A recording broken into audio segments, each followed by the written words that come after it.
It is my pleasure to welcome you to our virtual event for emergency management and preparedness for persons with disabilities.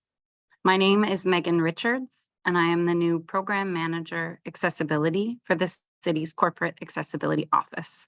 I'll give a quick visual description of myself. I'm a young-ish woman with brown hair and big glasses. I'm wearing a black turtleneck and a sweater with hearts. And I'm joining today from a meeting room at City Hall. Before we begin, there are a few housekeeping items to ensure everyone can participate accessibly in our event today. This event will be simultaneously translated in English and French. To follow along in English only, you can select the interpretation or the globe icon at the bottom of your Zoom screen and choose English.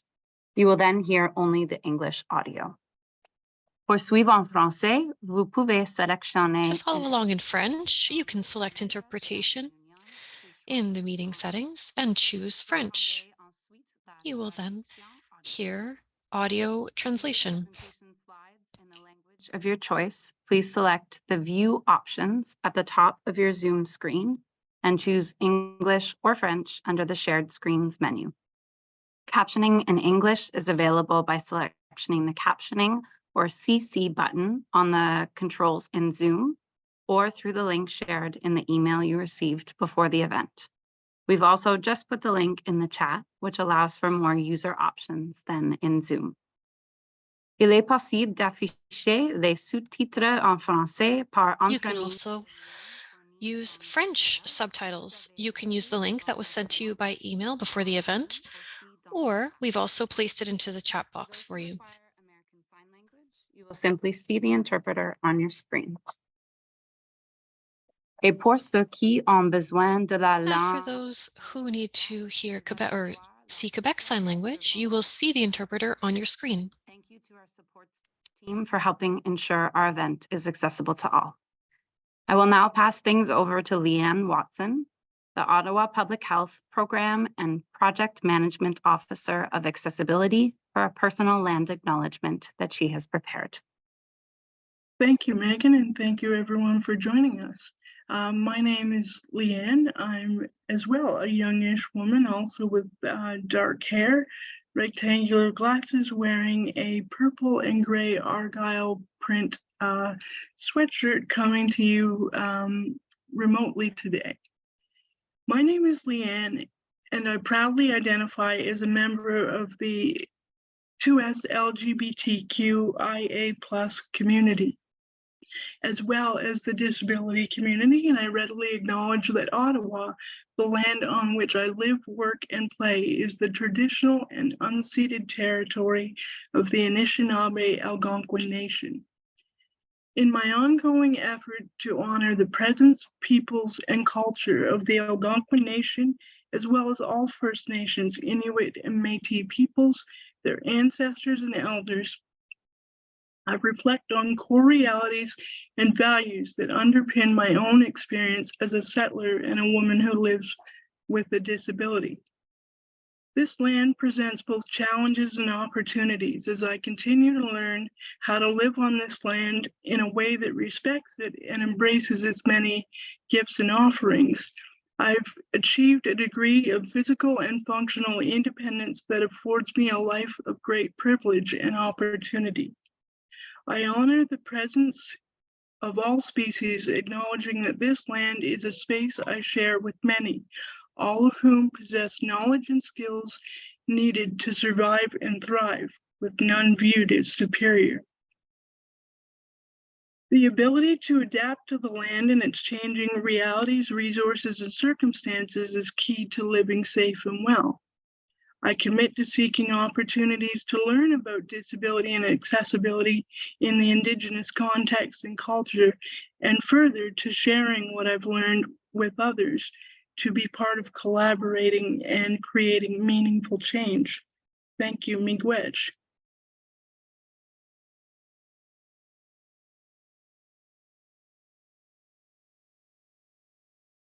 And I will now pass it over to Dr. Vera Etches, the Medical Officer of Health for Ottawa Public Health, for some opening remarks. Thank you. Merci, Leanne. Thank you, Bonjour. Leanne. Hello, everyone. Thank you for including me today. I am in my late 40s. I'm also wearing a black turtleneck, but I don't have hearts on my sleeves. I have a knitted flower that I made. Je tricote pour le joie que ça donne. I am wearing it today for the joy that it gives. Today, in terms of thinking about your expertise and bringing your experience to the conversation about what is needed during emergencies so that everyone feels secure. And I want to speak about why we're interested in this as Ottawa Public Health a little bit, and so thankful to partnership with the City of Ottawa's program for emergency preparedness and response. We know that how well we can feel and our well-being, being able to achieve health and in society is partly determined by what we bring in our biology, but it's more so determined by our environment, our social environment, our physical environment. And we are interested in public health to really support environments that enable everyone to have the opportunity to be well. And we saw during emergencies recently that not everyone has the same supports in their environment to enable the same kinds of preparedness. And we know that we call that inequities. They can be changed. They can be changed by social programs, by policies, by interventions. And we need your expertise to continue to shape things. Health equity is a foundation for the health of our whole population. When we can advance health equity, it's good for everyone. I think the other thing we see in public health is that this is a particular time of recovery still. People are having a lot of after effects of coming through the worst of the pandemic. We know, of course, we're still seeing COVID in our communities, and we've lost some of the social connections that we rely on in times of emergency response. And so again, using this kind of opportunity to think about what are the social connections, what are the ways we can foster that in neighborhoods, in communities, I think is really important. That building back social connections, ça peut aider aussi notre santé. Nous avons besoin de... This can also help our health. We need to find these links again. Just thank you for making this space in your day to come together to inform the work. And I know that we will be able to improve things when we do this kind of collaboration. Merci beaucoup. Thank you very much. Thank you, Leanne, and thank you, Dr. Etches, for being with us here today. I'd like to take a quick moment to thank the members of City Council and the senior leadership team who have joined us today to learn more about emergency preparedness for residents with disabilities. During today's event, we will first hear from Chris Harbosh from the Office of Emergency Management. We'll then have a presentation from staff in Ottawa Public Health, followed by a question and answer period. Over to you, Chris. Thank you, Megan. Thanks, everyone. I'm Chris Harbosh. I am a coordinator with the Office of Emergency Management. Just a quick short description of myself.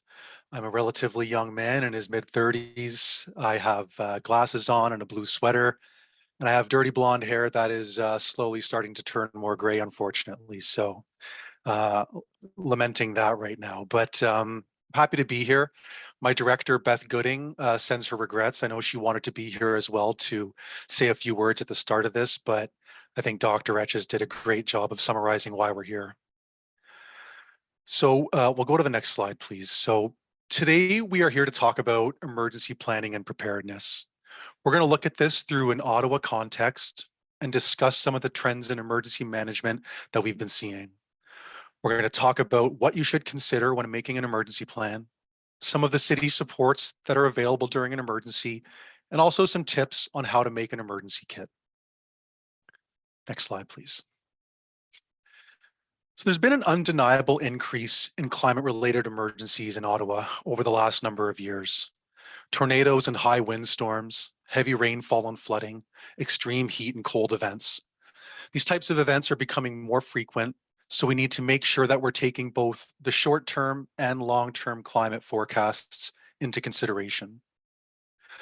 By 2050 in Ottawa, we can expect to see earlier springs by 2 weeks, summers with 4 times as many very hot days, later autumns by 3 weeks, and shorter winters with less snowfall and less very cold days.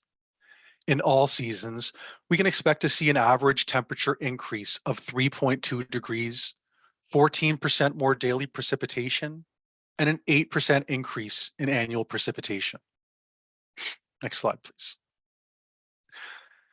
So this is a high-level snapshot of some of the different emergencies and situations that took place in Ottawa last year. We had 2 presidential visits with Presidents Biden and Zelensky visiting Ottawa. We had an ice storm and flooding in the spring, and then more weather-related events throughout the summer, such as tornadoes that struck down in Barrhaven in July, and localized flooding and power outages that occurred in August. And as we are the nation's capital, we do see many demonstrations and protests that take place in Ottawa as well. Next slide, please. The point is, Ottawa is a very large and diverse city that is impacted by a wide variety of hazards. And when you're doing your own emergency planning, you need to take into account the types of hazards that could affect you depending on where you live in the city. And when it comes to where you live in the city, I'd like to draw your attention to the graphic that's on the screen. It's a reminder of how large of an area Ottawa actually is.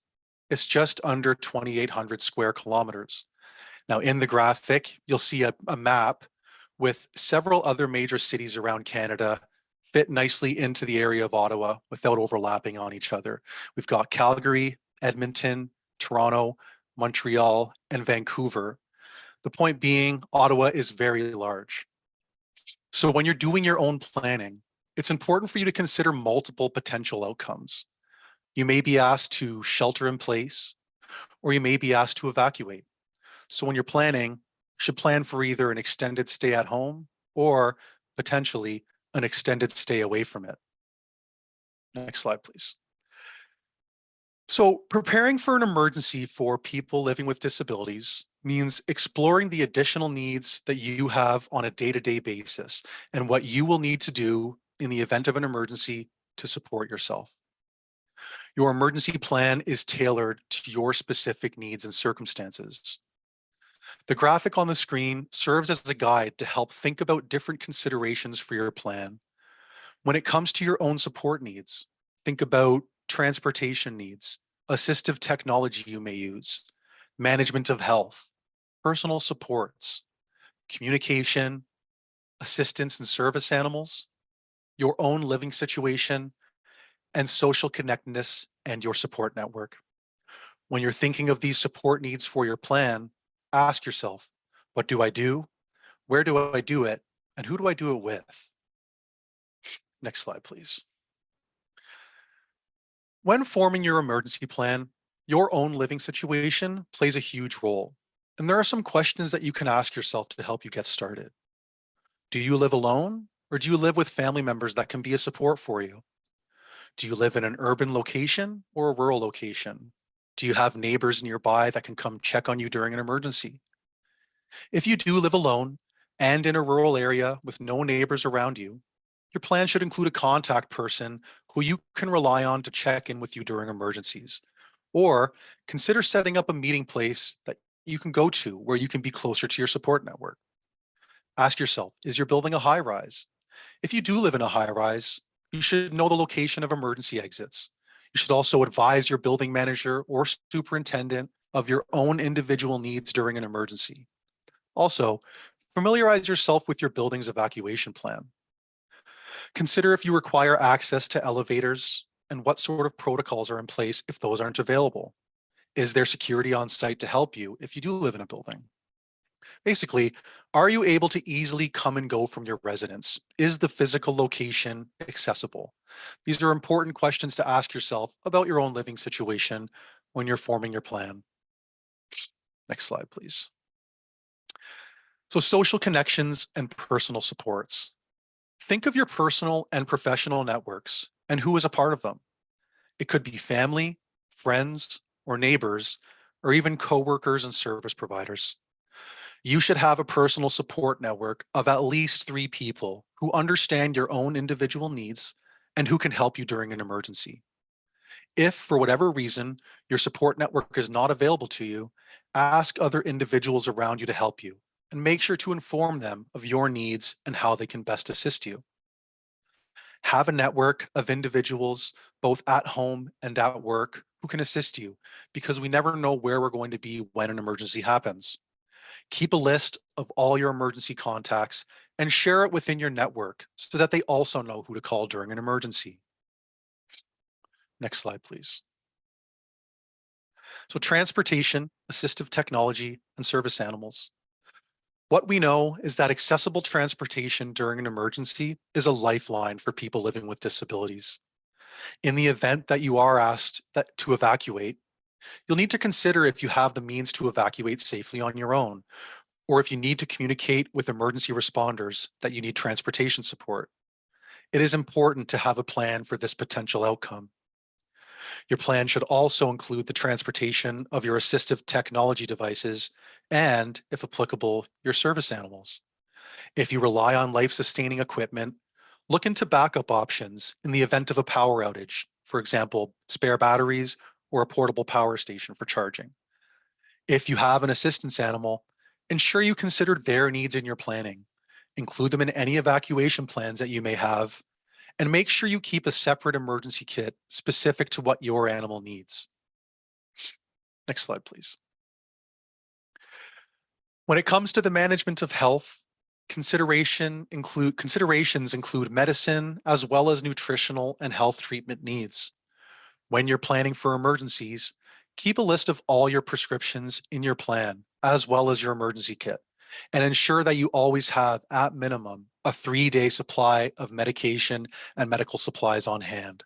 And this isn't just for a situation where you may need to shelter in place or to evacuate, but also for an emergency like a prolonged power outage. In the last 2 years in Ottawa, we've been impacted by several major power outages. So ensure that you're taking this into consideration when forming your plan, especially if you have medication that needs to be refrigerated. Next slide, please. So City of Ottawa supports. The City of Ottawa will assess the needs of a community impacted by any emergency and address any gaps. The city will work with residents, city staff, elected officials, and community partners to ensure basic needs are met. Now, we understand that it could be difficult to access city supports in the event of situations where you are unable to leave your home due to mobility issues. And the examples that I think of are, again, a power outage where an elevator may not be accessible, or your vehicle is in your garage and you now can't get it open. In these cases, it's important to reach out to your support network or to the city in the event that you need help. Some examples of what the city does during an emergency are the mobilization of community support centers at city facilities. Those would provide access to services such as device charging and access to wireless internet, washrooms and showers, as well as snacks and hydration. First responders conduct wellness visits and door knocks in impacted areas to check in with residents and identify anyone who may need additional assistance. The city provides access to psychosocial supports through our own services, as well as partnerships with local and national organizations, such as the Canadian Red Cross. We've established a food security task force in partnership with a local food network of food providers to ensure that we can meet any emergency food security needs. And the city provides regular communications updates and subject-specific guidance through multiple channels. Next slide, please. So where to get assistance? These are numbers that everyone should have a copy of in their emergency plan, in their emergency contacts. These are who you would need to call during an emergency. I'll just go through them quickly. 911 is for life-threatening emergencies.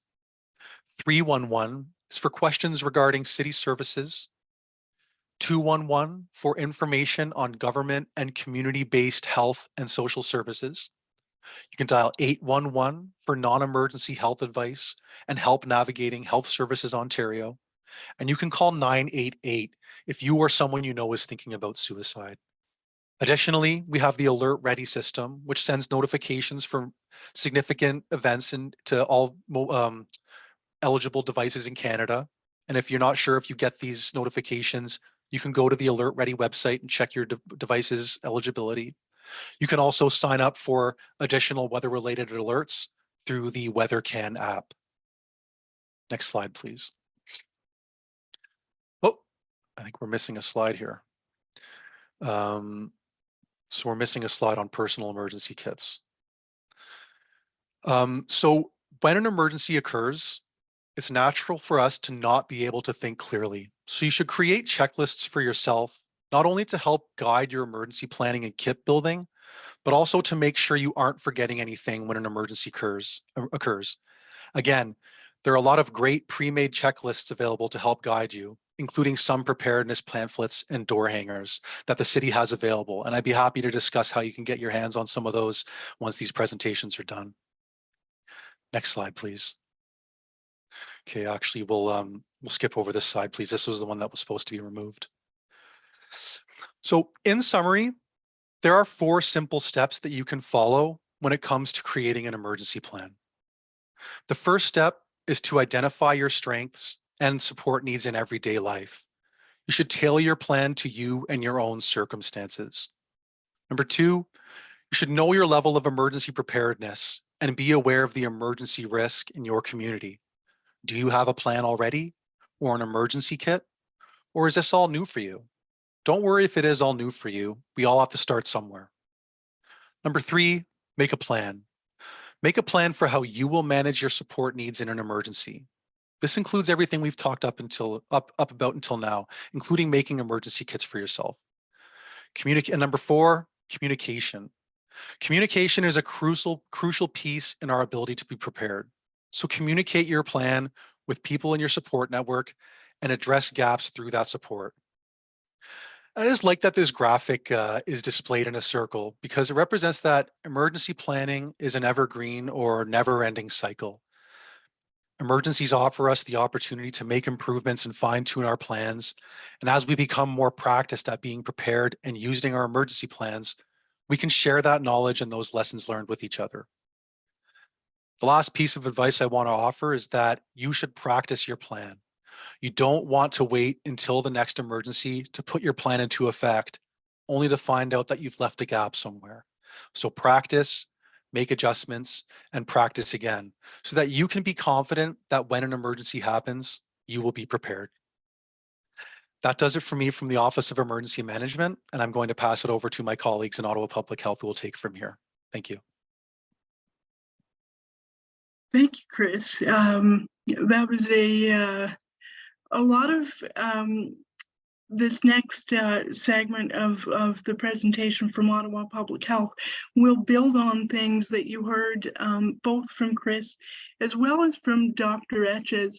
2 of the key things that stand out obviously are starting to do some of this thinking now so that we're not starting from square one when an emergency has occurred.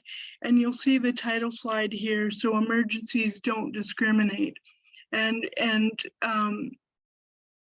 we use that phrase very purposefully, understanding that while Dr. Etches talked about the fact that there are various social factors and environmental factors that make conditions as such that some people are more able to prepare than others, the emergencies themselves will happen when they happen, and they don't discriminate what part of the city or who they affect. Next slide, please. So maintaining equity in emergencies. This is something we heard Dr. Etches talk about. Ottawa Public Health, our services and programs are guided by many things, one of which is called the Ontario Public Health Standards. 2 of those standards relate to emergency management and addressing health equity. How is equity different from equality? Whereas equality is about looking at a situation and providing or designing things in a way that the same service or the same supports are provided to everyone.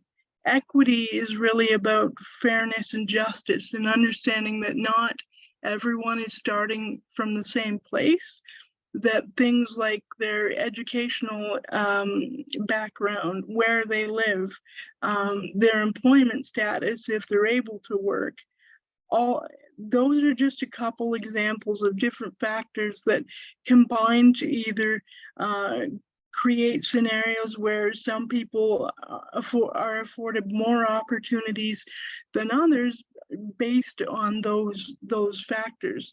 So key to public health work is addressing health equity in all that we do, not just in emergency situations, but day-to-day work as well. We do this by focusing on prevention, right? Promoting health and protecting what we have to the best that we can. And we prioritize efforts and engagement that allow us, as we're starting the conversation today here, to engage with folks, share some information, and then also the second half of this session will be to hear more of your questions, feedback, and perspectives as well.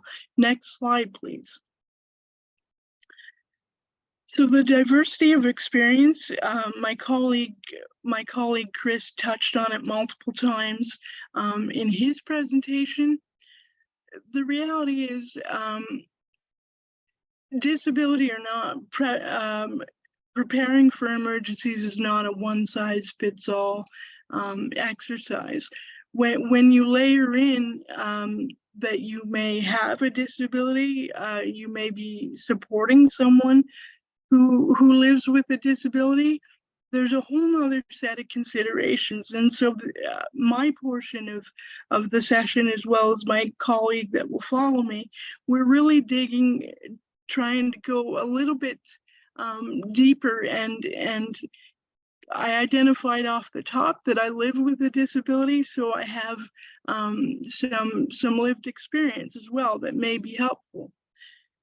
My colleague Chris mentioned that emergency kits and go bags, they're essentially the same thing. I differentiate them being emergency kits might be something you have prepared in your home, versus a go bag would be something sort of by the door in a closet, ready to grab and go if needed.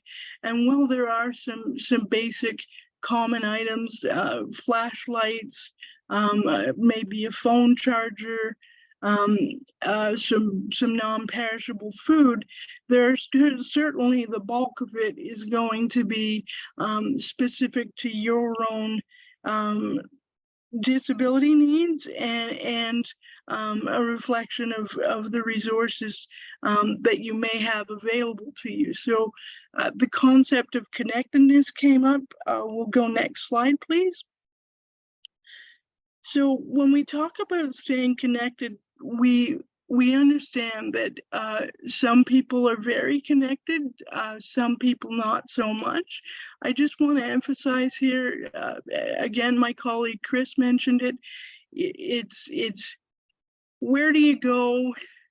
Who do you see? What are you doing? And also so they could be personal or professional contacts if you are volunteering or employed. There's sort of different groups of people you can tap into, but also realizing here in the concept of preparedness and planning that you despite your disability, may be part of someone else's emergency planning too. So it's not just about everyone reaching out to you when there's a problem or an emergency declared. It's also us reaching out to other people as well. So it's that two-way connectedness. Let's go next slide, please. So just quickly, I know oftentimes I've lived through a few of the emergencies that Chris mentioned off the top, the tornado, the derecho, COVID-19, and different things. And I think oftentimes, I don't want to speak for everyone, but I know before I really started to live through multiple events, the idea of planning for emergency, I really started at, I didn't realize it at the time, but it was sort of, I started from, okay, what do I need at home? And that was kind of the optimal scenario, because at least I was at home and I had what I needed, you know, for my own safety, be that grab bars in the right places. I knew how things are organized in my house and where the flashlights were. But as we're not going to go to the next slide yet, but just to say, we'll get in just a couple minutes to what if we're not at home. So if we are at home, of course, you want to be thinking about that this could be an extended period at home. For those of us that may be living in apartments, condos, shared living situations, you want to think about things like cutting extra sets of keys. I know where I live, even to access the stairwell on a day-to-day basis, it's locked. So even if there was an emergency, my contacts must have previously been given a set of keys, or they're not getting to me. And sadly, I learned these things the hard way by going through an emergency and then adapting my plan subsequently. Let me get caught up here. So we've talked about some considerations around medical needs. So obviously, best case scenario, you're looking at least a 3-day supply. However, we're well aware that depending on what you might be taking, or if you have meds being prepared through home infusion or something like that, it's not possible to get extras. So if you have access to extras, great. If you don't, the next best thing is contact information, both during business hours as well as after hours. As our title slide said, emergencies don't discriminate, so it may not be during business hours that the need arises. So how can we get in touch with the people that we need to minimize the impact? And I talked a little bit about my own situation living in an apartment building and those locked stairwells. So another consideration, even if you're at home, is can people get to you? Do they have a set of keys? Do you have a defined way for them to physically get to you, whether it's to bring food or to assist you in another way?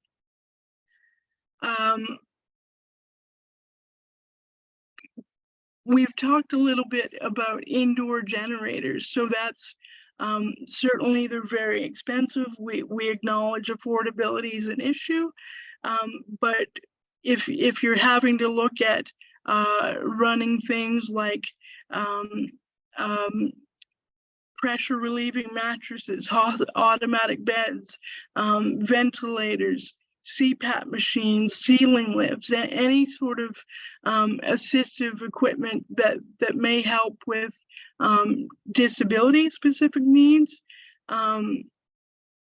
That's something to consider. It's even out of my price range, so I need to continue to even think about that myself. But certainly, the more we can have in place, even to start thinking about how would I get something like that? Where are they? How much do they cost? That's part of the planning as well.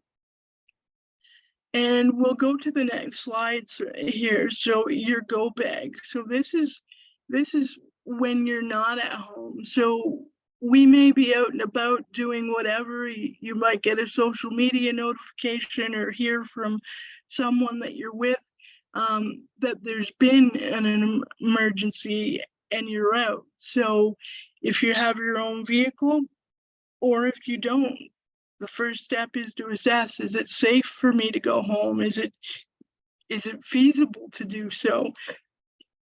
If no, in this case, this is where your go bag is going to be very important. Hopefully it's with you, or you can tap into someone who can get it for you and bring it to wherever you're going to be.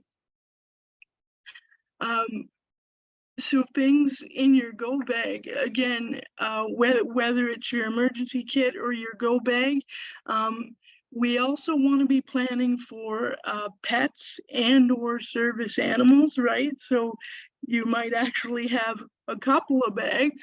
But so thinking about their needs as well as your own, regardless of where you are when an emergency happens. We'll go to the next slide, please. In those go bags, we want to be thinking about first aid and sanitary supplies, things of that nature as well. And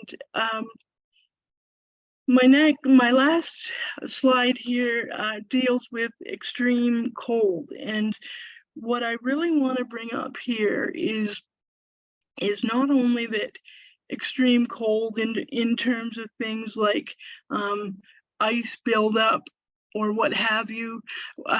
Many of us who live with disabilities know how slippery conditions, snow clearing, they are significant enough barriers on a good day, much less when an emergency occurs.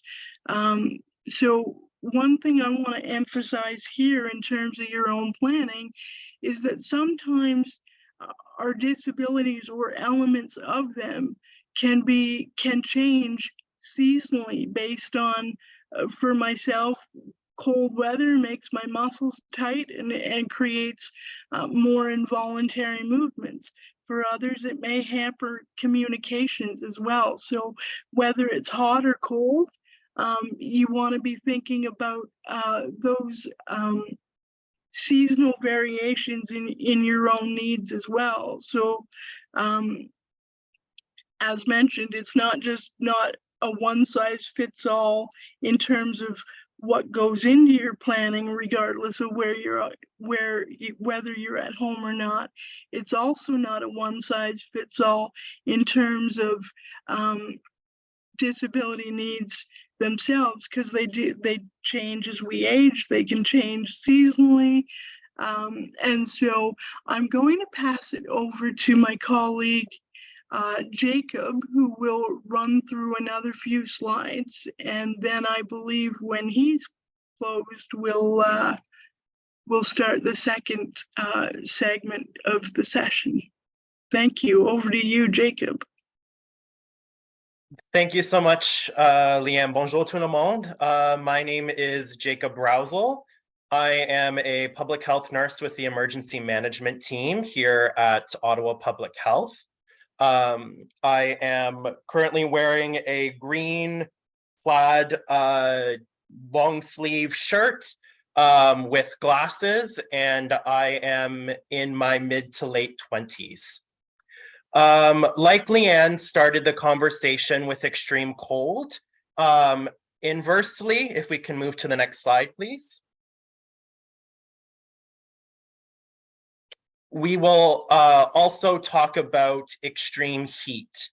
So when talking about extreme heat, we're going to look at some strategies as we anticipate how to stay safe during extreme heat events and the shared responsibility of taking care of each other.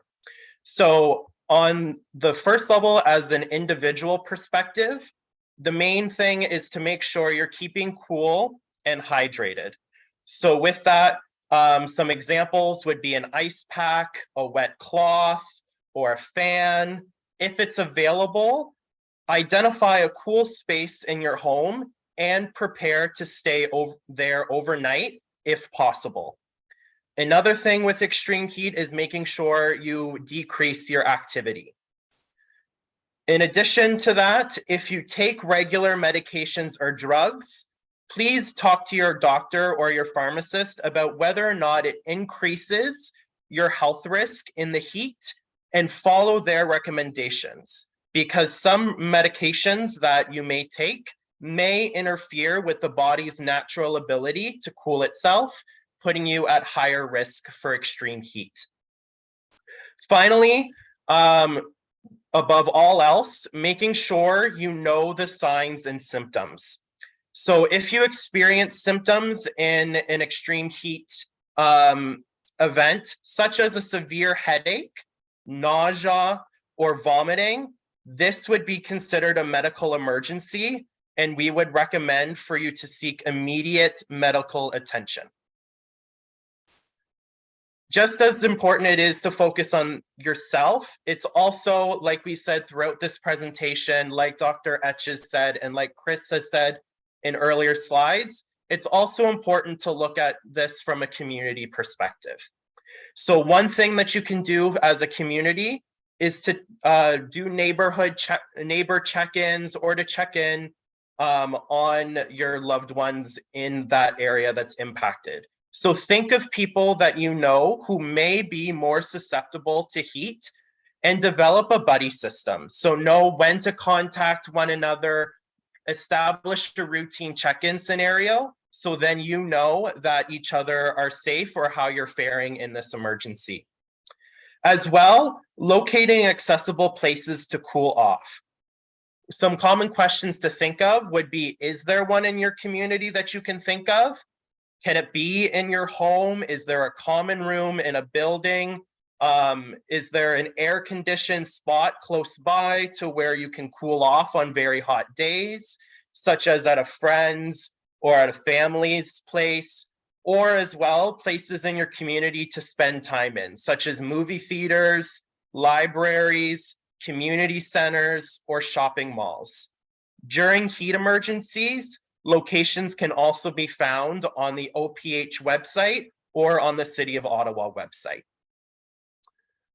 Like we said, while there is some individual responsibility on how you can prepare for extreme heat or cold, as we talked about and as Leanne talked about in the last slide, it's also important to ensure that you stay connected with those support networks to reduce your vulnerability and to increase your resilience. Can we move to the next slide, please? So after extreme heat, we'll talk about power outages.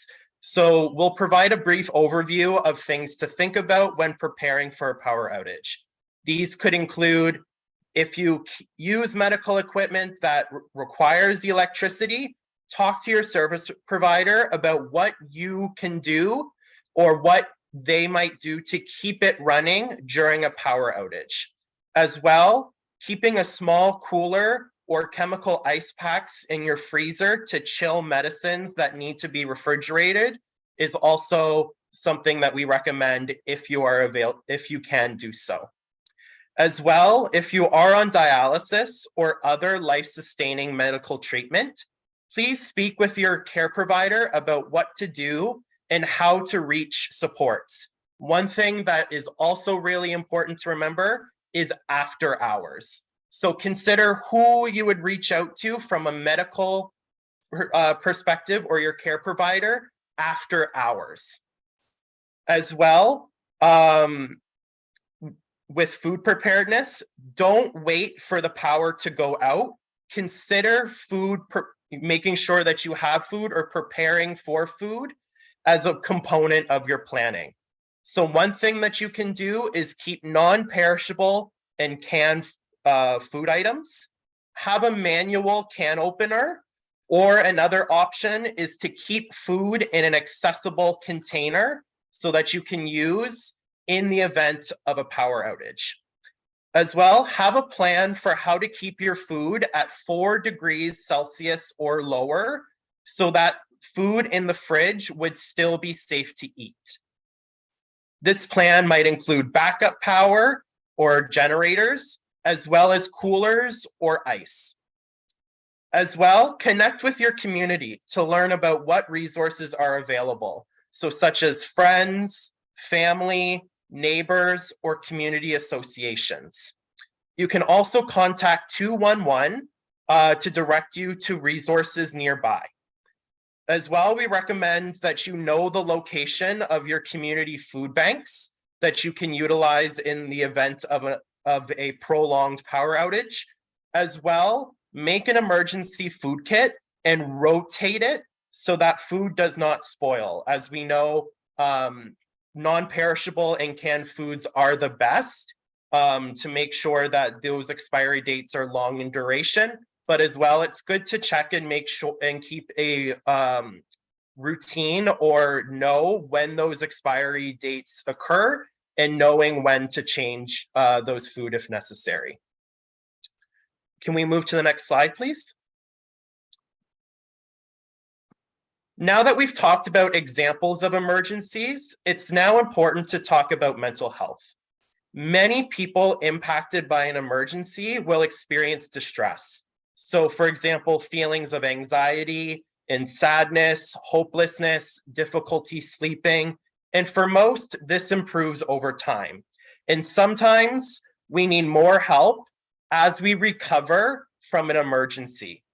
People with pre-existing mental health conditions are especially at risk during emergencies, as this situation adds to their stress. It's important to always prioritize our mental health and plan on how you would stay in touch and communicate with others. As we've discussed throughout this presentation, staying connected is key. So what can we do to take care of our mental health during emergencies? The first thing is to don't hesitate to let family or friends or your support network know how you are feeling. They will also benefit from staying in touch with you and also feel safe in disclosing that same information. And like we talked about, making sure that there is a buddy system in place. Try to have balanced meals, drink enough water, and avoid smoking or drinking alcohol during emergencies. Do activities that you can enjoy, such as reading, cooking, or other hobbies. Try to get into a daily routine that you can maintain for a few days, such as consistent meal times, sleep schedule, exercise if applicable, and routine calls with your loved ones. Can we move to the next slide, please? Finally, emergencies may be unpredictable, and it's really easy for misinformation to spread. So it's important to identify trusted sources of information ahead of time to make good decisions during emergencies. Some examples of trusted sources of information include the WeatherCan app to receive weather notifications for your area and any other locations in Canada. As well, the Alert Ready emergency alert system. So governmental agencies can issue alerts if there is a threat to life, such as a tornado or flash floods. Alerts are also broadcasted on television, radio, and wireless devices such as your cell phones. As well, there is the Canadian Wildland Fire Information System. So for example, the smog event that we had last year, this would be able to access information about wildfires in Canada and knowing if there is a wildfire near you. As well, stay tuned for updates from the social media accounts of either the City of Ottawa or Ottawa Public Health. Examples of this are our web pages, Facebook, Instagram, or X, or known as previously Twitter. As well, local radio and television follow the advice of local authorities. So an example, to stay inside to avoid exposure to an external hazard or to evacuate if necessary. Can we please move to the next slide? Finally, in addition to staying connected to your community, also knowing who to call for accurate and up-to-date information, as well as when and where to get help, is critical in emergencies. Chris previously mentioned these numbers, but as a reminder, call 911 for urgent assistance. If you're also sheltering in place, life-saving medical supplies can be replenished. Call 811 to speak to a nurse for non-urgent health concerns. You can call 988 for immediate 24/7 mental health crisis support. You can call 211 for information on how to connect with resources in your community, such as a place to evacuate and where to get food if you don't have friends or family who can help you. You can call 311 for city services, such as garbage pickup and bylaw. And you can call 711 for message relay services for people with a hearing or speech disability. At all times, you can also look at the OPH and City of Ottawa websites that offer the latest information and are updated routinely during emergencies with those appropriate resources. Can we move to the next slide, please? So thank you so much. Merci beaucoup. And that concludes our presentation from Ottawa Public Health. I will pass it over to Megan. Thank you so much again. Merci bien. Thank you, Chris and Jacob and Leanne, for all of the information you provided and excellent presentations, and leads us into our discussion portion of the event. So all participants now have the opportunity to ask questions. You can enter your questions in the Q&A box found at the bottom of your Zoom screen. And you're welcome to ask questions in English or French. If you'd like to ask a question in ASL or LSQ or require accessibility supports to ask your question, please let us know in the chat box. I'm going to start with a question that was asked a little bit earlier, and I think be a good question for both. Perhaps we'll start with the Office for Emergency Management, and I assume Ottawa Public Health will have some response as well. So comment and a question. A lot of advice is tailored to people with some amount of privilege and money, which is not the situation for people with inconvenient disabilities who depend on ODSP. There is systemic discrimination against some groups, which has eroded support networks, leaving people to attempt survival with limited resources, financial and social. Who is addressing this in the city? So Chris, we can start with you.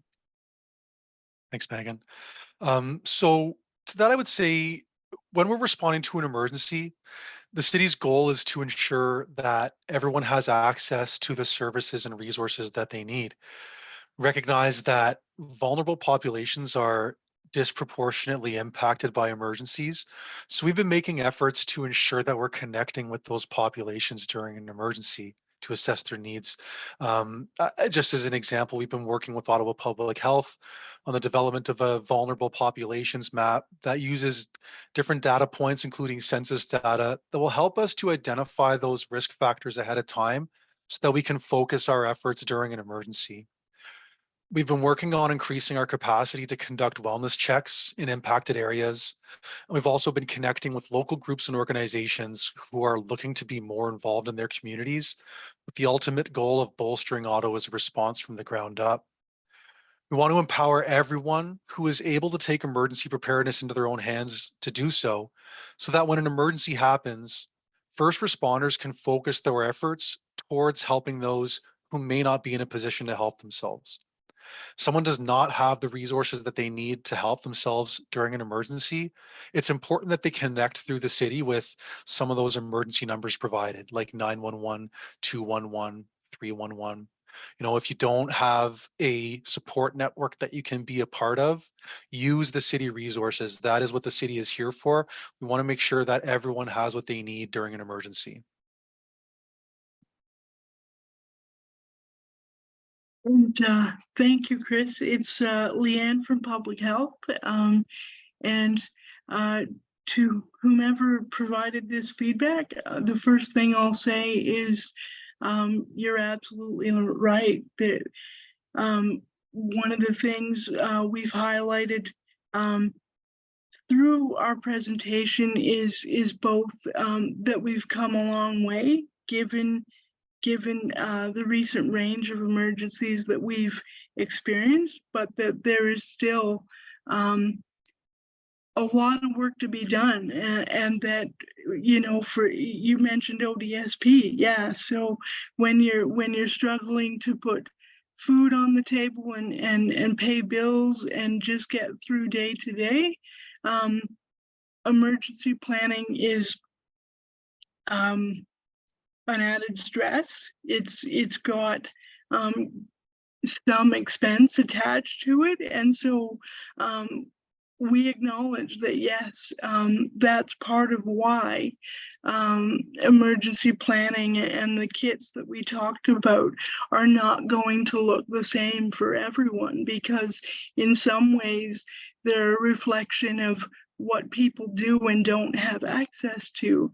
That said, there's still great value in thinking about what would be helpful, who maybe if you yourself don't have access to something, is there a family member or a neighbor nearby that could lend some support? So yes, absolutely. There's an equity abound, and we're hoping that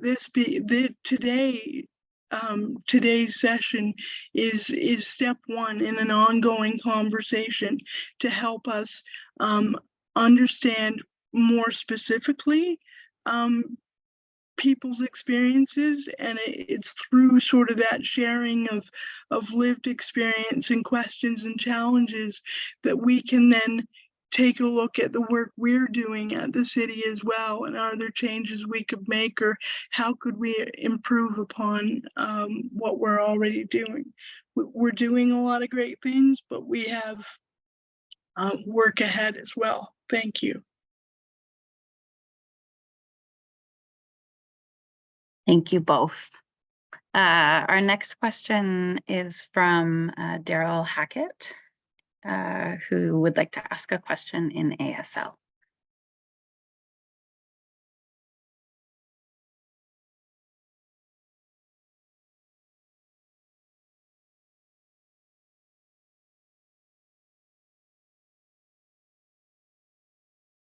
Go ahead, Daryl.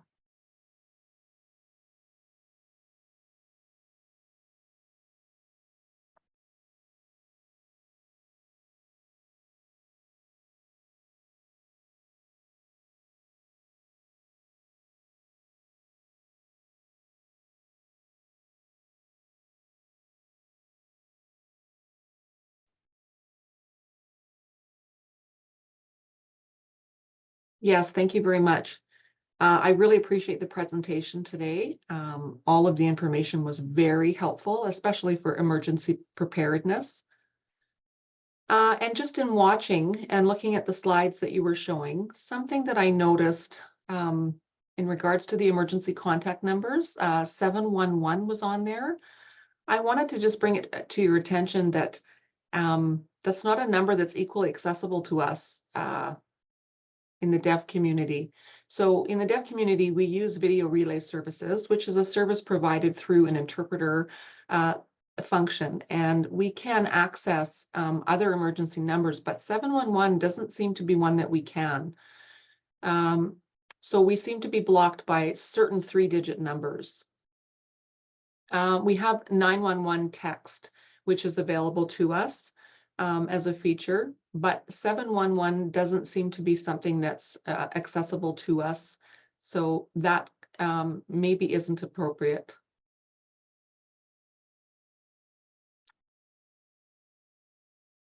And I'm assuming that there will be generational updates where, you know, certain numbers will be, I guess, changed where they're more accessible, so that you can text maybe back and forth with these types of community organizations or city-led organizations. So sometimes it doesn't have to be 911 when you're calling. You can have a live conversation with somebody via text if it's 711 that you're really trying to get a hold of.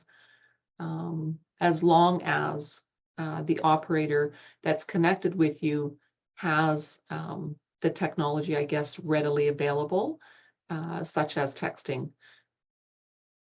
So I think it's really important that cities or organizations or agencies are aware that not all of these numbers are able to be called through video relay service.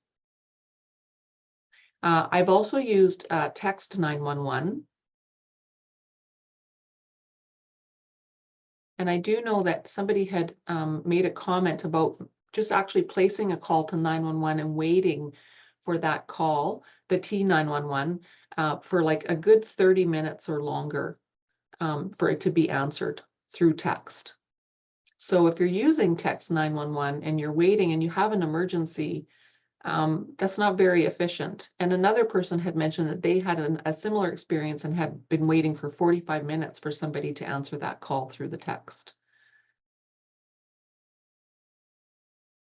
So those are two features that I just would like to bring to your attention. And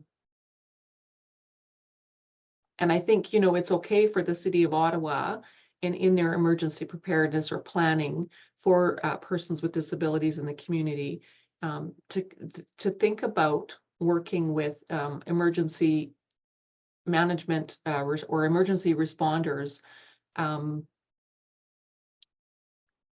considering wireless efforts. So being able to connect with people through wireless means versus always having to be connected to an actual hardwired communication device.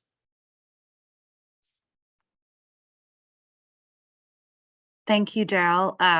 It's always great to get feedback from you and from the National Capital Association for the Deaf. This is excellent feedback, really good takeaways for us in looking at updating our communications and information that we have available on our website, and of course, information we share with the community through events like this and other means.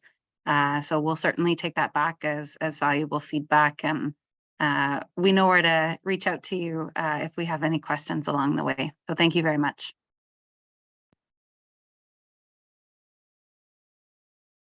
Yes, please do reach out to us, and thank you for the opportunity to share my thoughts. All right, I'm going to move on to our next question, and Chris, maybe this would be a good one for your group. How do you decide whether staying or leaving is a better option, especially if you have complex care needs and if you need a lot of different equipment?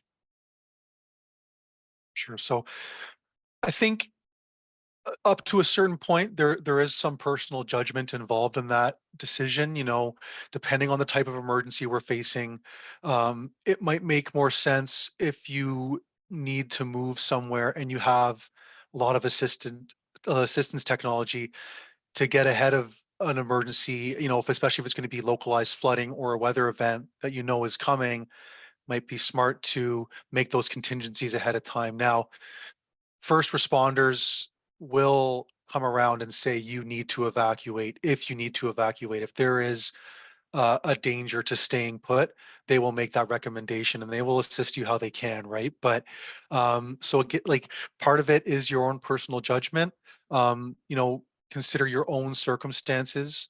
If it is easier to stay put in some cases because of the assistance technology that you need, and you aren't being asked to evacuate by first responders, then in that instance, it might be safe.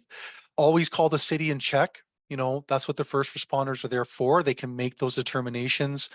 I think of in Constance Bay in the spring last year when we had localized flooding, the fire department was out in those communities assessing properties and making a determination in some cases where they were recommending to homeowners that they needed to evacuate. So plan for it, you know, have a plan, an evacuation plan so that if you do need to evacuate, you are able to.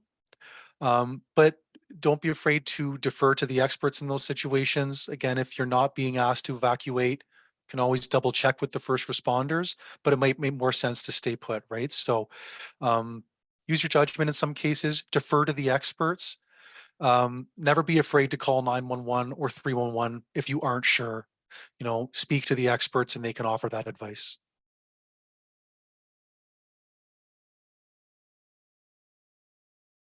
Thanks, Chris. That's a great question. I'm gonna jump ahead. I see we've had some comments and questions related to chemical and environmental sensitivities, and it's something that we've heard a lot in the past in emergency related situations. Wondering if either Leanne or Jacob or Chris, if either of your groups have a response related to accessibility for people with environmental and chemical sensitivities during emergency situations where they're required to leave their home and access a city facility or a community facility, ensuring HEPA filtration. I've seen some comments related to masks. So I know I'm making it quite broad, but I'm trying to kind of encompass and get to the heart of the matter. Do either of your groups have any general comments about that?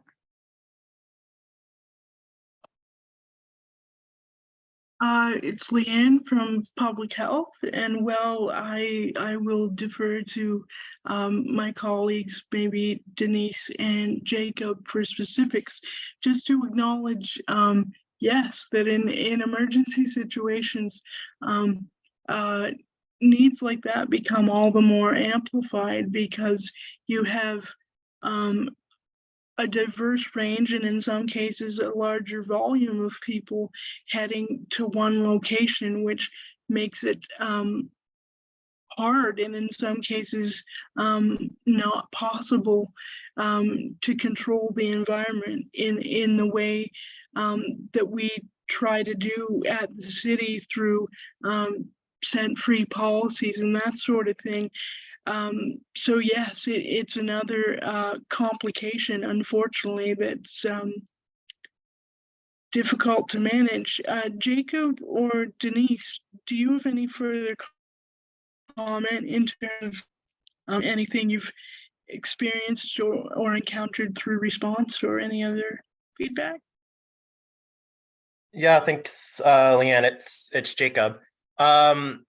I know, not to play the game of ping pong, but Chris as well from OEM, they do a lot of the work in terms of getting these emergency centers set up in the event of emergencies. However, from a Ottawa Public Health perspective, we can say that a lot of the work that we do in terms of getting these emergency centers set up, we try to ensure that different allergens,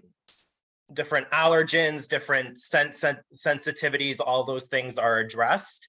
So for example, with someone, if they have any allergies to pets, or if they have any allergies to any other common considerations, we do that as part of the assessment when these people come into these emergency centers. As well, we a lot of the times these emergency centers are also in City of Ottawa buildings. So when they're in those City of Ottawa buildings, the sense policy and things like that are still in effect. But absolutely, it's something that we continue to work on and address when we go into operational planning in the event of emergencies, and we've done so, for example, with the Dureco and other cooling centers during extreme heat events. I don't know if there's anything else, Chris, you have in mind that we didn't touch on, or Yeah, I guess all I would add is something that I kind of touched on during the presentation, that the silver lining of every emergency is that it offers us the ability to learn lessons, right? And address any potential gaps that we saw. So in each situation that we enter, we always learn something. We always find out about someone who may have kind of fallen through the cracks, so to speak, and experienced a situation where they didn't feel supported properly. And we're always interested in trying to address those gaps for our next emergency. So just again, like kind of Jacob and Leanne kind of covered most of it, but like again, I would say that we never want anybody to feel like they don't have the same access to resources. We do our best to make sure that our support centers and our resources are accessible to everyone, and that we're planning for any contingencies or special circumstances. And if you're ever concerned, again, I would say reach out to 311, during an emergency, connect with first responders, explain their situation. When an emergency happens, those type of requests or information always make its way, they always make their way back to our operations center where we are making decisions about how to provide services. So when we hear about those kinds of requests, we know it's something that we need to take into account, and we know that it's something that we need to take into account for the next type of situation. So you'll never be without access to those services. You just need to make sure that you're taking the appropriate measures to maybe call ahead and ensure that you're not putting yourself at any potential risk. And if you are, the city will do its best to make sure that we rectify that situation, and that we are able to provide those services and resources.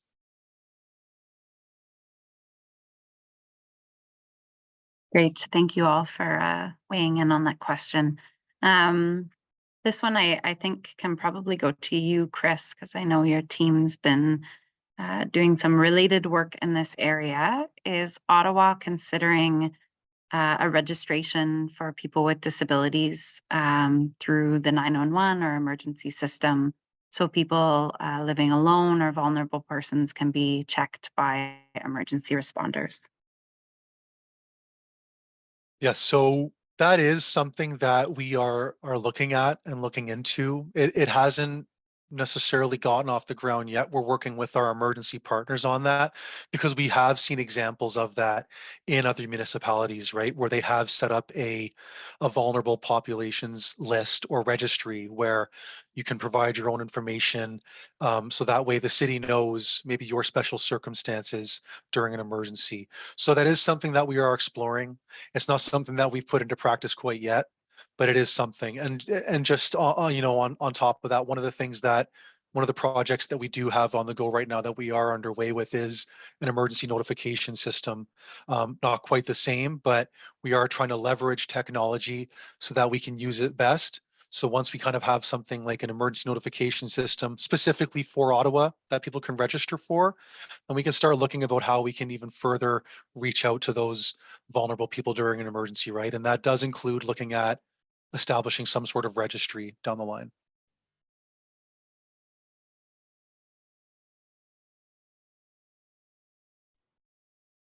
Thank you, Chris. Question about buildings with elevators and relying on city services in a power outage or emergency. How can people living in high-rise buildings or building management best prepare? And if anyone's aware of funding available for not-profit housing and co-ops. So maybe I'll start with you on this one, Chris. I'll add as well that I know this has been a discussion across the province as there's been a number of power outage situations over the last years. There have been some discussions around, mandating generators in high-rise buildings. I think there's been some movement towards private landlords to prepare better in these situations. But Chris, if you wanted to add to that as well, that would be great. Yeah. So when it comes to buildings without generators, that is something that we are trying to address. We have an effort underway by Ottawa Fire Services to map out all high rises without generators in the city, without backup power, so that we know where there might be a situation where there are people in a high rise who may not be able to get up or down during an emergency, right? We definitely encourage building managers and superintendents, owners to have their own emergency plans to plan for those contingencies. But again, the city is not going to leave anybody stranded during an emergency. If we hear about a high rise that does not have elevator access due to a power outage. You know, water can't make its way to the top floor, neither can food. That is why we have specific resources to respond to those types of events. It's why we established a food security task force to make sure that, you know, if there are people without power in a high rise for an extended period of time, that we can at least provide them access to food and water, right? And that's what first responders are there for. There's assistive technology devices that you can use. You can ask your building manager to apply for. Those are something like, we have them at City Hall. In each stairwell, there's a like a lift device that will help a person with mobility issues get down the stairs during an emergency. So there's things like that. In terms of funding for nonprofits, the province does have initiatives related to funding for emergency management for nonprofits, but I'm not sure if those would specifically apply in this instance. Just know that we do recognize that there is a gap there, that some buildings do have power issues and no backup generators, and that the city is there to respond to those types of circumstances and incidents, right? Like, again, I just think of the derecho where we knew of a building where we weren't able to get power or water up to the top floors. So first responders were going up and down many flights of stairs, bringing water and food up and down to try to make sure that we reach those people. You know, we do our best. Again, no one would be left behind in those situations. The city is there to help, but part of it, part of the responsibility does fall back on the private business owners and property owners, as well as the individual, to plan for those types of contingencies, right? If you know your building does not have backup power, and you know that the elevators are impacted by that and you aren't able to get up and down into your residence, plan for that contingency, right? Talk to your support network, maybe establish a safe meeting place of refuge, somewhere you could stay for a bit. I know it doesn't always work for everybody, but the important thing is, again, the city is not going to let anyone fall through the cracks. If at any point you feel like you aren't receiving the resources and supports you need, call the city, call 911, and someone will respond to help out. I'm not sure if my colleagues from Ottawa Public Health want to add anything onto that. It's Leanne from Public Health. I don't have anything to add in the way of a response, but just to from a very human and experiential perspective, say that that is one situation where that may be an emergency in and of itself for an individual building or an individual, that may or may not involve the city's emergency Office of Emergency Management being triggered. I do happen to live in one of those buildings that doesn't have an emergency generator, so I've lived through this reality a number of times, and it's a real issue, and it's one of those where I will say a lot of work to be done. I've been on both sides of the equation where I've gone to work, come home, and elevators are out, and so then you're planning from I can't get home, and how long is it going to be? And on the other side, where you're kind of stuck in your home because there's nowhere else to go. So there is conversations happening at the provincial level, and certainly Chris and his team are thinking. This is part of their thinking and preparations, but it's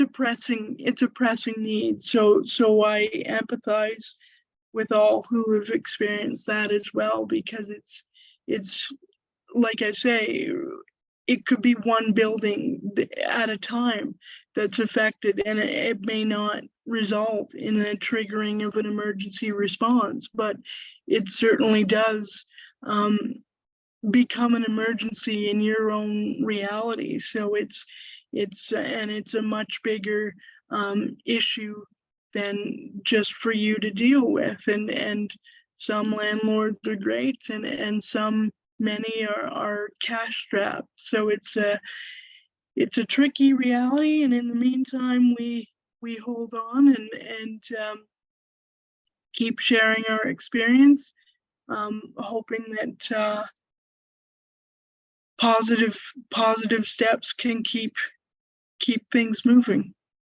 Thank you. If I can too, this is Jacob from Ottawa Public Health. I know it's along the same thing, and to touch on both what Leanne and Chris said, we can appreciate for a lot of people that is considered an emergency, and it's something that, you know, is something very difficult for a lot of people to know that they would not be able to get out of their building or their apartment if so. And our role with Ottawa Public Health as well, we do a lot of work directly with Chris's team and the Office of Emergency Management, to advocate for that and to obviously improve those services. And from a operational perspective as well, if we or the OEM are notified of something, we would assist the OEM in response. Thank you all. That's really great information and very relevant given the situations that we've dealt with over the last years. I'm going to go to a question from Judy next, and I'll start with OPH, although Chris will ask for your input as well. Do you support community organizations such as West Carleton Disaster Relief, who are familiar with vulnerable residents in their community? What is your communications plan to work with such groups?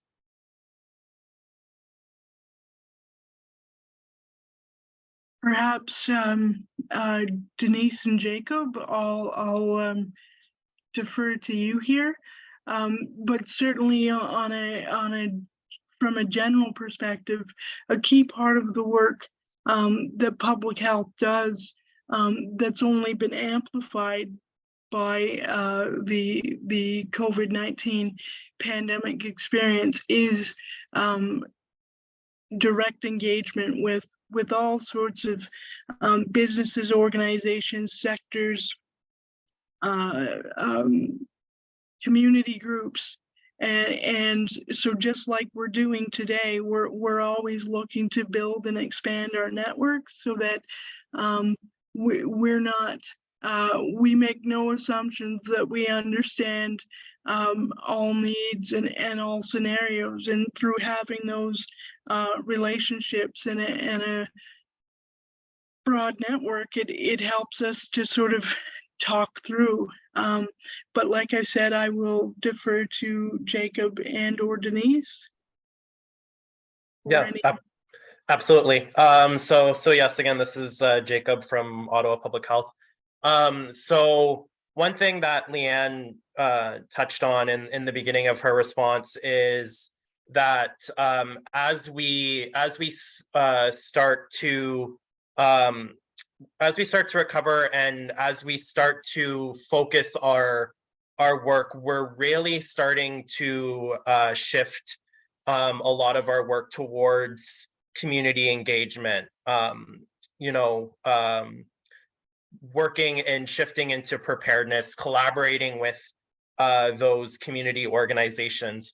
We do already have a working relationship with a lot of those community groups, and we're very proud and we're very happy and grateful to have those excellent, communications and bonds with those who are working directly in the community and supporting and uplifting those populations and their community.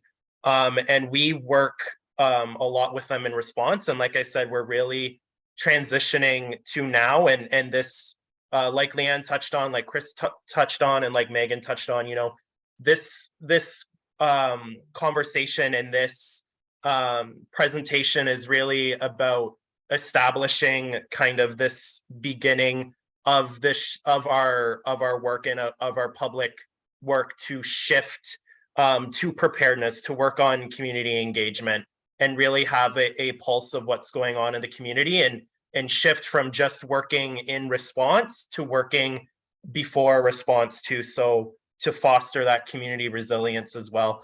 So I don't know if Chris has anything to add from a city perspective, but that's definitely where we sit from an emergency response from an Ottawa public health lens. Yeah, I'll add on. So specifically when it comes to West Carleton disaster relief, because I know that was mentioned, we work closely with that group. We have a relationship with them. They've proven to be an invaluable resource during emergencies, especially in the West Carleton area. You mentioned identifying vulnerable residents. That's where they've been a huge help. I think of the flooding in Constance Bay. They were very integral to directing first responders on who needed assistance immediately. You know, who was living on their own, who was maybe in a wheelchair or had some sort of mobility disability. So West Carleton Disaster Relief, we work with organizations like that, and we're, you know, part of what we do as well is we try to connect with different types of groups who are similar in their nature, not just large non-governmental organizations, but also more local groups with an emergency management focus who are interested in helping out with their communities. So we're mapping out our relationships with a lot of those different organizations to figure out how we can best utilize them during an emergency. And then when it comes to community associations, we meet with them regularly to try to empower them to start thinking about emergency planning at the community level. You know, we meet with them both either to give presentations directly to members of the board of a community association or also to residents of a community. We preach individual preparedness as well as community preparedness. We released a community emergency toolkit on our website that is geared towards large groups, organizations, or community associations to again help them to start thinking about emergency planning at the community level. We recognize that the communities know themselves better than the city knows them, you know. So by connecting with those groups and leveraging them during an emergency, we can make sure that we're addressing any gaps in our response and identifying those vulnerable residents with plenty of time to get the resources and services to them.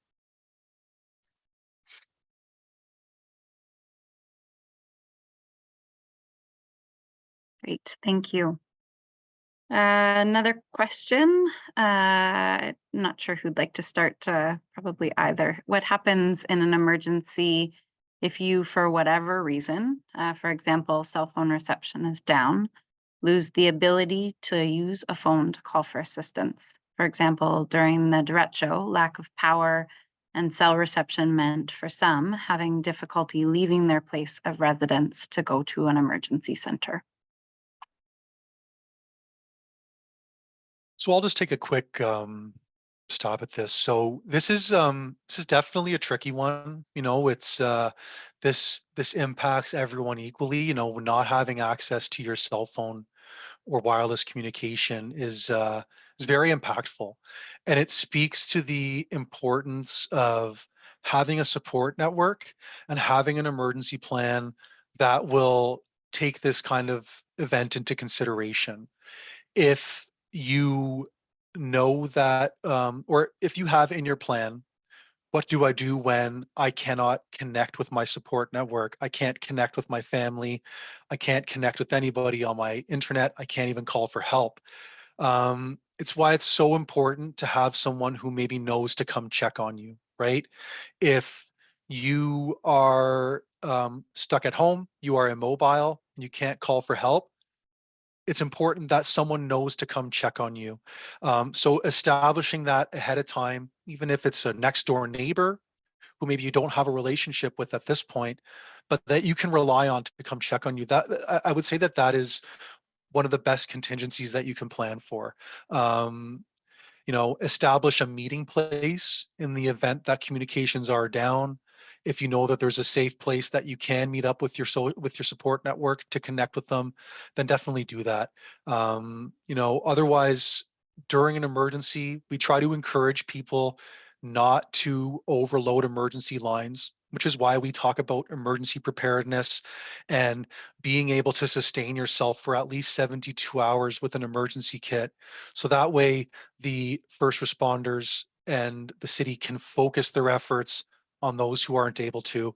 That's why we do door knocks and wellness checks in communities that are impacted as well, to make sure that we aren't leaving anybody behind, right?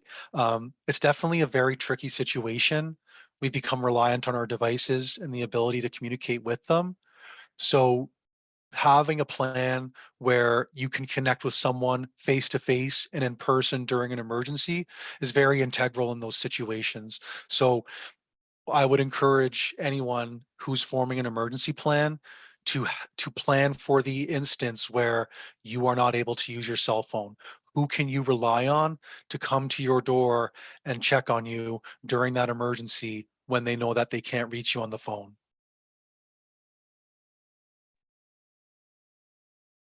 Yeah, this is Jacob from Ottawa Public Health. I just want to address from our perspective too that I think Chris, we're in 100% agreement of everything that Chris just mentioned. I think he touched on everything that we were going to bring up as well. All we would like to add is that Ottawa Public Health, we work very closely with OEM during responses and during emergencies as well to address and to reach out to those people that he brought up, and and to say again, like it's why it's so important to really focus and to really think about these things from a preparedness perspective. From my viewpoint, it really brings into great importance. Like I think, I don't know if anyone else in the audience is, but I'm someone who is a very proud Nova Scotian and someone who's very proud to be from the East Coast. And it's something that we see a lot. That's that sense of checking in on your neighbors, to be able to see who you can connect with, who is someone who maybe, if you're in a in a building or in somewhere, is there anyone in the building that you would go and check on? Is there something that's anything reciprocated? I think it's a great thing that Chris brought up, and yeah, it just really speaks to preparedness and that pre-identification and establishing that during an emergency, and the importance of community.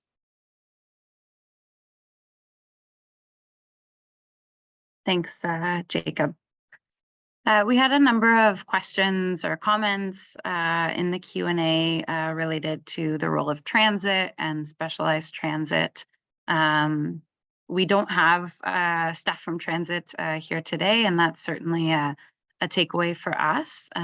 This is the first specific session related to people with disabilities that we've done of this nature. So there's lots of learning and takeaways from us as part of doing this event. So thank you for those comments and questions related to transit and perhaps the role of specialized transit. I don't have a full response at this time, but transit will definitely be a key partner in our conversations moving forward. And also exploring how para and specialized transit can support during emergency situations. So we're taking those pieces away as feedback and really appreciate people's comments and questions related to that. I'm going to ask a question next about the community paramedics program. So perhaps, Chris, this might be one for you. If you can give an update on the mandate and scope of the community paramedics program. Is there an opportunity for the disabled community to provide input into this? with a view of diminishing the number of emergency room visits. Unfortunately, I don't really have much information on that. Ironically, my colleague who isn't here, she was a former community paramedic herself, so I'm sure she would have a lot to say on that. But she's not here, so could take that one offline. If we'd love to provide some follow-up contact information for a response, can absolutely look into that and get some more information on that program. Great, thank you.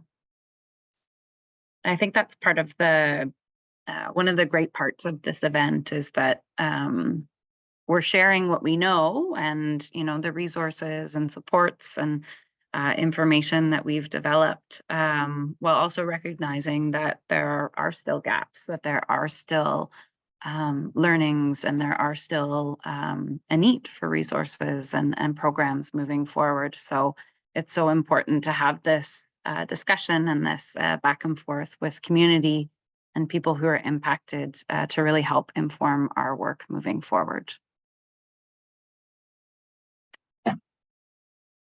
I'm just looking for our next question.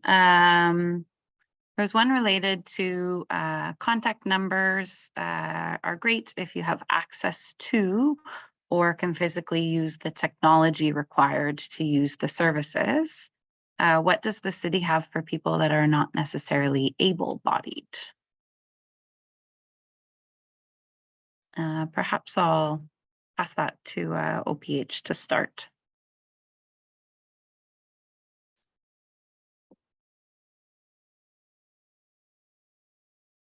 Just to clarify, as I know, this is a session on emergency preparedness.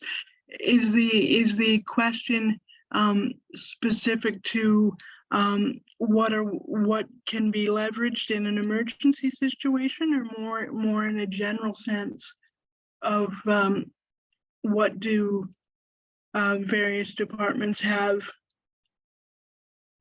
I'm thinking it's more related to technologies or alternate ways of connecting in response to or getting information in emergency situations.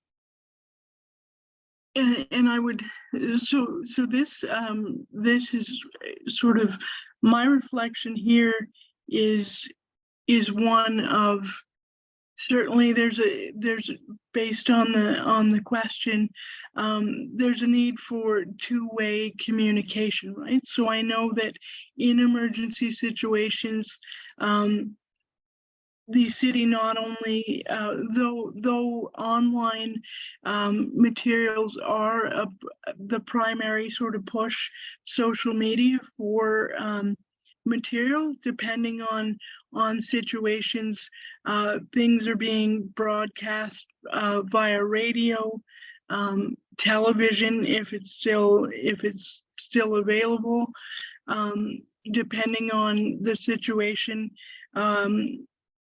Ottawa Public Health has staff who do wellness visits within specific areas.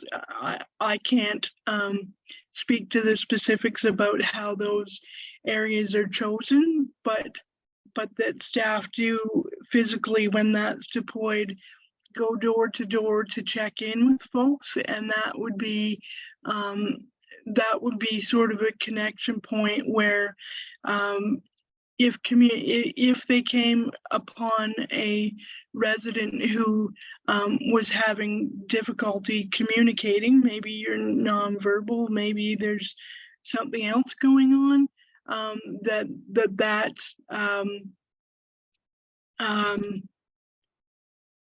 efforts would be made by that individual, whether it be by pen and paper as opposed to verbal communication, to first of all communicate, do their best to communicate with the resident to identify particular needs, and then that information would also be relayed back to the larger response group to say, folks, there's an individual at X location that needs additional assistance. Some needs, I think, have been identified, but I want to make sure we handle this appropriately, and so a lot would happen behind the scenes. I'm not sure if that answers the question fulsomely enough. Obviously, we'd be relying on 311 services and all traditional communications strategies that OPH would use as well in an emergency situation. We're fully aware that again, well emergency response and general communication at the city relies heavily on social media and access to the web. That even in a non-emergency situation, inadvertently leaves some people in the dark, so to speak. And so we do try to, upon request, provide materials in alternate formats. Again, this would be in a non-emergency situation.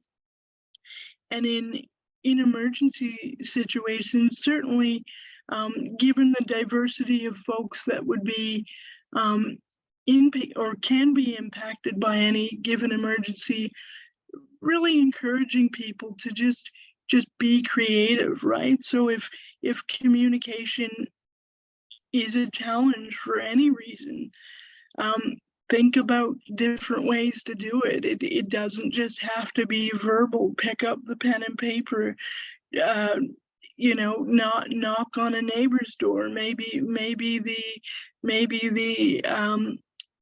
the individual trying to express themselves can point you to someone who can assist with communicating with the individual because they know them better. And it's hard to be more specific. That's a very good but general question. And so if there are more specific details that you'd like to leave behind so that we can try and address or provide a more fulsome or more targeted response based on a specific need, please do so. But generally speaking, those would be some of the things that we're considering both in day-to-day work and in emergency situations. And I see Jacob popped on camera. Do you have something to contribute? Yeah, I guess from our perspective too, with public health, I know Leanne brought up a lot of good points, and the same thing from an emergency perspective, we would for communications and things like that would all go through Chris's team with OEMs. So I don't know if Chris has anything else to add to what we talked about, but like we said too, when pertaining to emergencies and kind of how to address and reach out to those additional groups, we would look to OEM. So Chris, if you have anything else to add. Not particularly. I thought you and Leanne did a pretty great job of summarizing it. I guess all I would say is that's why we're looking into programs such as like a registry for vulnerable people. And it also I just speak to the importance of having like an emergency communications plan, right? Like if you know that those types of resources aren't accessible to you, what sort of plan do you have in place? In that instance, again, do you have a support network who can make those requests on your behalf? Do you have an alternate way to make those kinds of requests? The importance of having a plan and practicing it ahead of time so that when those situations happen, you know what to do and you can cover yourself. That's why it's so important. just wanted to jump in as well. It's Leanne from Public Health. I had one last burning thought. You got me all fired up here. So, and that is around communication as well. 311 has access to the language line, which is a service whereby an individual with the help of a 311 agent could be connected with an individual who speaks. They've got a tremendous number of languages. I can't recall the exact number, but so when speaking about communication too, we're always mindful that there are many residents who maybe are nonverbal at all, are verbal but don't speak English or French, or their level of comfort in those languages isn't sufficient for them to feel comfortable in an emergency situation. So the language line is a way that between the help of the caller, the city's 311 agent, and the connection made with that service, we can tap into a whole bunch of other languages as well. So that's another important consideration, is that we're not just part of accessibility is inclusivity as well. So it's not just you know, disability per se, but also as many of you have brought up, the importance of communication, and for some people that happens very well, but not in English or French. So that's another consideration. Thank you. Thank you all for weighing in on that one again. I think that, you know, as far as we've come in considering accessibility, as I said, there's still work to be done, and there are still gaps. And so it's really important for us to continue to hear from people, to continue to receive your feedback on communication barriers, on accessibility for adaptive and specialized equipment, and any kind of unique and individual needs, so we can be considering and weaving that into our plans moving forward. So events like this are a great opportunity to start to receive that feedback, and we certainly would like to continue the discussion moving forward as well. I'm just gonna do one more question before we wrap up. Chris, I know you spoke a little bit about emergency facilities and how they're equipped to support people with disabilities. There was a question related to contingencies for various situations during an emergency for people who may be bedbound or mobility impaired, in relation to our emergency facilities. Do you want to speak to that before we wrap up? Sure. So let's say that, you know, we always want to make our support facilities accessible to everyone, right? And we make contingencies where we have to. I'm going to draw an example from the derecho. I was working out of the support center at the Howard Darwin Arena on Maryvale. And in order to access the showers there, you had to go down a staircase.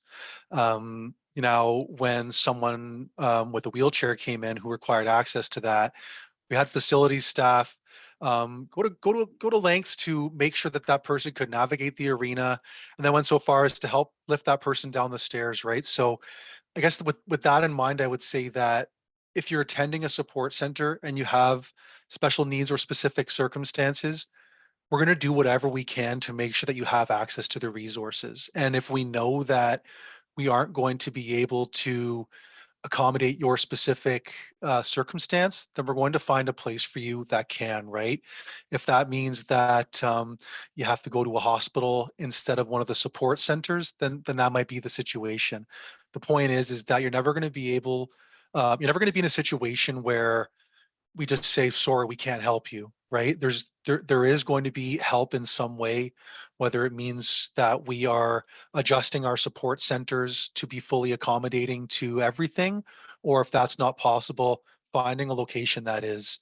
We'll have contingencies in place in those circumstances. And again, you know, I've mentioned several times now that every opportunity, every emergency that we go through is a chance for us to learn a lesson and make a plan for next time. So when we have those types of situations come up where maybe our ability to be fully accessible is challenged, then we go back and we look at our plans to see how we can address those gaps in the future. What can we do to make sure that that doesn't happen again? What can we do to make sure that we maybe bring the resources and services to that person instead of bringing them to the center where they won't be as accommodated, right? So contingencies, we have those, we have the ability to adapt if we need to. The important thing is that regardless of what your circumstance is, you are not going to be left without some sort of response and service. We are going to do what we can. The first responders that we have in Ottawa are amazing. They do great work and they will help however they can.